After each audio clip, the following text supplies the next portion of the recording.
Hello students, welcome to Vaibhav explains. Characteristics of particles of matter के बारे में जानते हुए हमने देखा कि मैटर क्या करता है। मैटर एक सब्सटेंस से दूसरे सब्सटेंस पे अपनी स्पेस को ऑक्यूपाई कर लेता है और उसके रिगार्डिंग हमने कुछ एक्टिविटीज़ के बारे में भी जाना था और ये पाया था कि मैटर की अपनी कुछ काइनेटिक एनर्जी भी होती है। जैसे हम देख सकते हैं यहाँ पे एनसीईआरटी में यहाँ पर फर्स्ट पैराग्राफ में यहाँ पे मेंशन किया हुआ है, particles of matter are continuously moving, that is they possess what we call the kinetic energy. particles of matter के पास क्या होती है? kinetic energy होती है। and as the temperature rises particles move faster। अगर मैं टेम्परेचर बढ़ाता हूँ तो particles जो हैं वो भी काफ़ी तेज़ी के साथ मूव करने लग जाते हैं। ठीक है, इसका मतलब ये हुआ कि अगर मैं टेम्परेचर इंक्रीज़ कर रहा हूँ तो काइनेटिक एनर्जी भी क्या हो रही है? वो बढ़ती चली जा रही है।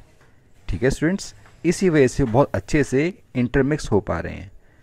ठीक है, जैसे हम एग्जांपल में देख सकते हैं, एक एग्जांपल लेते हैं। मान लीजिए कि भाई मेरे पास यहाँ पर कोई कंटेनर है और इस कंटेनर में मैंने सपोज मान लीजिए वाटर भर दिया है, पानी भर दिया है। अब जो पानी के जो पार्टिकल्स होंगे, छोटे छोटे पार्टिकल्स यहाँ पर प्रेजेंट होंगे। मैं इसको किसी और कलर से दिखा देता हूँ आपको। मान लीजिए रेड कलर ले लिया है मैंने यहाँ पे और रेड कलर से मैं छोटे छोटे पार्टिकल्स यहाँ पे शो कर रहा हूँ वाटर के। और अब मैंने क्या किया है, इसके नीचे मैंने लगा दिया है एक लैंप, स्पिरिट लैंप, यानी कि जो फायर प्रोवाइड करेगा, ऐसा लैंप मैंने यहाँ लगा दिया है। ठीक है स्टूडेंट्स, यहाँ से मैं इसको हीट कर रहा हूँ, हीट करना स्टार्ट किया है। अब जब मैं इसे हीट करूँगा तो स्टूडेंट्स तो क्या होगा कि ये जो रेड कलर के पार्टिकल्स मैं यहाँ आपको दिखा रहा हूँ, वाटर के पार्टिकल्स, ये इस हीट को गेन करेंगे।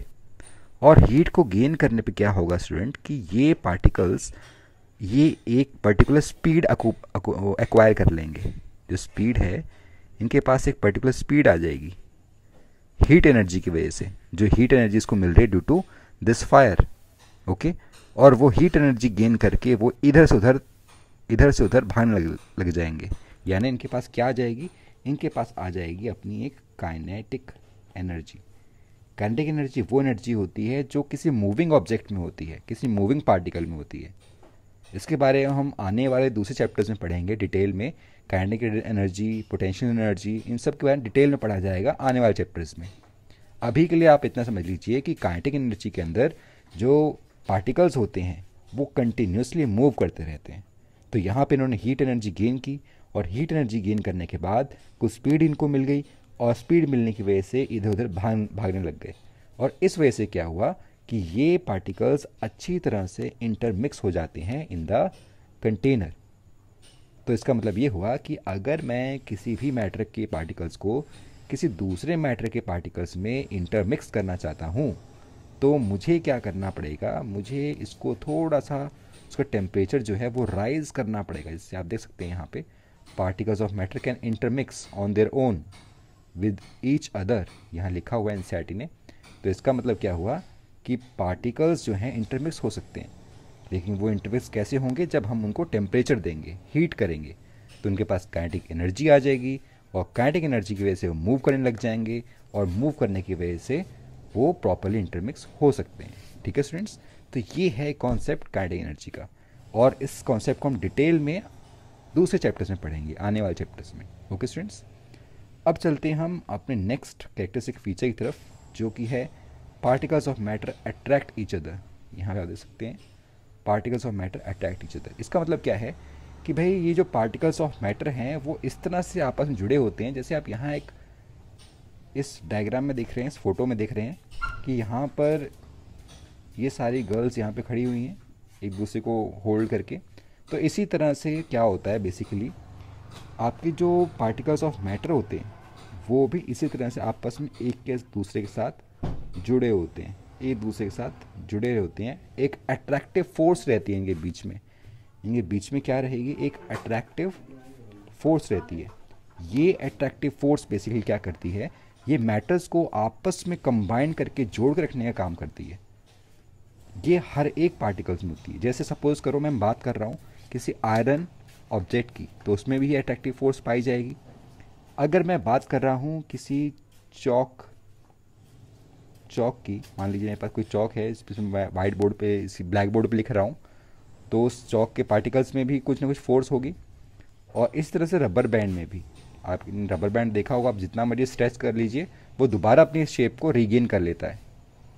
चौक को जब भी मैं चलाता हूँ ब्लैक बोर्ड के ऊपर, मान लीजिए यहाँ कुछ लिख रहा हूँ मैं चौक से, तो क्या होता है, चौक के पार्टिकल्स क्या होते हैं, वो स्टिक कर जाते हैं ऑन द ब्लैक बोर्ड, जिसकी वजह से आपको जो है वो वर्ड्स दिखाई देते हैं।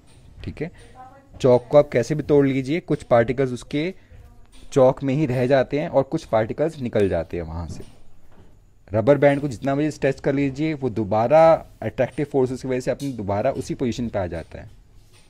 ठीक है स्टूडेंट्स, आयरन ऑब्जेक्ट को भी आप कहीं से भी हैमर की हेल्प से तोड़ लीजिए, वो भी उसमें यूनिफॉर्म पार्टिकल्स प्रेजेंट हो रहते हैं।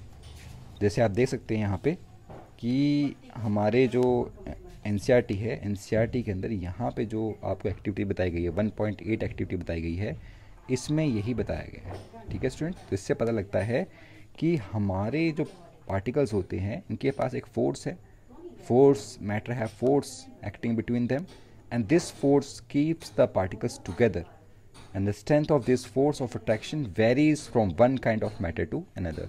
यानी कि ये जो फोर्स है इसका अट्रैक्शन हर एक काइंड ऑफ मैटर पे अलग अलग रहता है।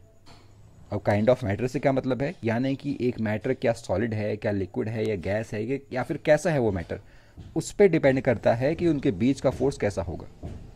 तो यानी इसके लिए हमें ये जानना पड़ेगा कि कितने काइंड्स ऑफ मैटर होते हैं, मैटर कितने काइंड के होते हैं, तभी हमें पता चल पाएगा कि भाई उसके बीच में फोर्स अलग अलग कैसे होते हैं और कौन से फोर्सेस काम करते हैं।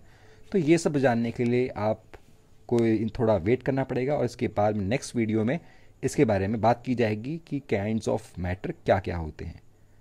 अगर आपको कोई डाउट है, कोई क्वेरी है, आप कमेंट सेक्शन में नीचे डाल सकते हैं, मैं वहाँ पे आंसर ज़रूर करूँगा। और देखते रहिए वैभव एक्सप्लेन्स। Thank you.